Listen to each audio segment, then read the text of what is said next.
ఇంట్లో ఇడ్లీ పిండి రుబ్బుకునేటప్పుడు 3-4 రోజులు సరిపడా పిండినైతే రుబ్బుకుంటాం. రుబ్బుకున్న ఈ పిండితో అయితే మొదటి రోజు ఇడ్లీలనైనా వేస్తాం. కానీ మళ్ళీ రెండో రోజు మనం ఇడ్లీలు వేస్తే మన పిల్లలు తింటారా ఫ్రెండ్స్? మన పిల్లలే కాదు, ఇంట్లో ఉన్న పెద్దవాళ్ళు కూడా తినరు. అందుకే మనం ఏం చేయాలంటే ఎప్పుడు ఇడ్లీలే కాకుండా ఇడ్లీ పిండితో ఇలా వడలు వేసి చూడండి. ఎలాంటి చట్నీ లేకుండా ఉట్టి వడలనైనా తినేయచ్చు. ఈలోకి వెళ్ళిపోదాం. వెల్కమ్ బ్యాక్ టు గుడివాడ వంటలు. నేను మీ శంషాద్ని. వడలు వేసుకోవడం కోసం కొన్ని ఇంగ్రీడియంట్స్ అయితే కావాలి మనకు. 2 కప్పుల దాకా ఇడ్లీ పిండిని తీసుకోండి. మనం ఏ కప్పుతో అయితే ఇడ్లీ పిండిని తీసుకున్నామో అదే కప్పుతో 1 కప్పు దాకా బియ్యం పిండిని తీసుకోండి. సన్నగా కట్ చేసుకున్న ఉల్లిపాయ ముక్కలు, బొంబాయి రవ్వ, చిన్న అల్లం ముక్క మీద తోలును తీసేసుకోండి. తోలును తీసేసి చిన్న ముక్కలుగా కట్ చేసుకోండి. 3 పచ్చిమిర్చి, కరివేపాకు, కొత్తిమీర, జీలకర్ర. మనం అల్లం, పచ్చిమిర్చి, జీలకర్రని కచ్చా పక్కాగా దంచుకొని రెడీగా పక్కన పెట్టుకోవాలి. మనం ఇక్కడ 2 కప్పుల దాకా ఇడ్లీ పిండిని తీసుకున్నాం కదండి. 1 కప్పు దాకా బియ్యం పిండి, 1 టేబుల్ స్పూన్ దాకా బొంబాయి రవ్వ. బొంబాయి రవ్వను వేయడం ద్వారా మన వడలు అనేవి చాలా క్రిస్పీగా ఉంటాయి. సైజు ఉల్లిపాయని సన్నగా కట్ చేసి వేసుకోండి. పచ్చిమిర్చి, అల్లం, జీలకర్ర వేసుకోండి. కొత్తిమీర, కరివేపాకును వేసుకోవాలి. వీటి మొత్తాన్ని వేసేసుకొని రుచికి సరిపడినంత ఉప్పు, మీరు కావాలంటే చిటికెడు వంట సోడాని వేసుకోవచ్చు. నేనైతే వేయట్లేదు. మీరు కావాలంటే వంట సోడాని కొద్దిగా వేసుకోండి. ఇప్పుడు వీటి మొత్తాన్ని మనం కలుపుకోవాలి. ఎలాంటి నీళ్లు వేయకుండా కలుపుకోవాలి. ఉన్న తేమతోనే ఈ పిండి అంతా బాగా కలిసిపోతుంది. మనం మేదు వడలకి పిండి అనేది ఏ విధంగా కలుపుకుంటామో ఆ విధంగా కలుపుకోవాలి. అలా అని మరీ పలచగా కలుపుకోకూడదు, అలా అని మరీ గట్టిగా కలుపుకోకూడదు. అలాగే మీకు కొద్దిగా పలచగా అనిపిస్తే 1 టీ స్పూన్ దాకా బొంబాయి రవ్వను వేసుకోండి. గట్టిగా అనిపిస్తే కొద్దిగా నీళ్లను వేసి కలుపుకోండి. ఈ పిండిని మరీ గట్టిగా కలుపుకుంటే మన వడలు అనేవి కాస్త గట్టిదనం ఉంటాయి. అదే మరీ పలచగా కలుపుకుంటే వడలు అనేవి మనకు కరెక్ట్గా రావు. ఇలా కలుపుకున్న ఈ పిండిని కాసేపు మూతను పెట్టేసి 10 నిమిషాల పాటు పక్కన పెట్టేయండి. మరో పక్కన స్టవ్ ఆన్ చేసుకొని స్టవ్ మీద కడాయి పెట్టుకొని డీప్ ఫ్రైకి సరిపడినంత ఆయిల్ని వేసుకోండి. ఆయిల్ని మీడియం మంట మీద పెట్టి వేడి చేసుకోండి. ఆయిల్ వేడయ్యేలోపు ఇప్పుడు మనం వడల్ని ప్రిపేర్ చేసుకుందాం.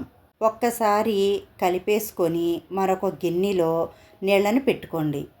ఈ నీళ్ళలో కొద్దిగా చేతిని తడుపుకొని ఇప్పుడు కొద్దిగా పిండి ముద్దను తీసుకొని, మీకు వడలు చేత్తో వేసుకోవడం అలవాటు ఉంటే డైరెక్ట్గా చేత్తో వేసేసుకోండి. లేదు చేత్తో వేయడం మాకు అలవాటు లేదు అనుకుంటే నెక్స్ట్ ప్రాసెస్ చూద్దాం.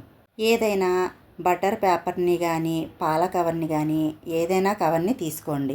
దాని మీద కొద్దిగా నీళ్లను అప్లై చేసి కొద్దిగా పిండిని రౌండ్ బాల్ లాగా చేసుకొని ఇప్పుడు వడలాగా ఒత్తుకొని మధ్యలో ఒక హోలును పెట్టుకోండి. మీకు ఈ ప్రాసెస్ కూడా కష్టంగా అనిపిస్తే ఇప్పుడు మనం టీ వడపోసుకునే స్ట్రైనర్ ఉంటుంది కదా ఫ్రెండ్స్, తీసుకొని దాని మీద నీళ్ళను అప్లై చేసుకొని కొద్దిగా పిండి ముద్దను తీసుకొని వడ షేప్ ఇచ్చి మధ్యలో హోల్ పెట్టుకోండి. మీకు ఈ 3 ప్రాసెస్లో ఏది తేలిగ్గా అనిపిస్తే ఆ ప్రాసెస్ని యూస్ చేయండి. వడలు ఎలా రెడీ చేయాలో చూపించేశాను కదా ఫ్రెండ్స్. ఇప్పుడు మరో పక్కన మన ఆయిల్ కూడా బాగా హీట్ అయిపోయింది. ఇప్పుడు మనం ఒక్కొక్కటిగా ఈ వడల్ని వేసేసుకుందాం. మీకు చెప్పాను కదా ఫ్రెండ్స్, చేత్తో వీలైతే చేత్తో వేసుకోండి, లేదు అనుకుంటే కవర్ మీద వేసి వేసుకోండి. వడల్ని ఒక్కసారి మీ ఇంట్లో ట్రై చేయండి. ఇడ్లీ పిండి అనేది ప్రతి ఇంట్లో ఉంటుంది. ఇడ్లీ పిండి మిగిలిపోయినప్పుడు ఈ విధంగా వడలు వేసి మీ ఇంట్లో వాళ్ళకి చేసి పెట్టండి. రెసిపీని మనం ఈవినింగ్ స్నాక్స్ రెసిపీగా అయినా చేసుకోవచ్చు. ఈ చట్నీ అవసరం లేదండి, ఉట్టి వడలనైనా తినేయచ్చు. మనం ఇంట్లో ఏదో ఒక చట్నీ అనేది ఉంటుంది కదా ఫ్రెండ్స్, లేకపోతే మనం చికెన్లో అయినా ఈ వడల్ని తినొచ్చు.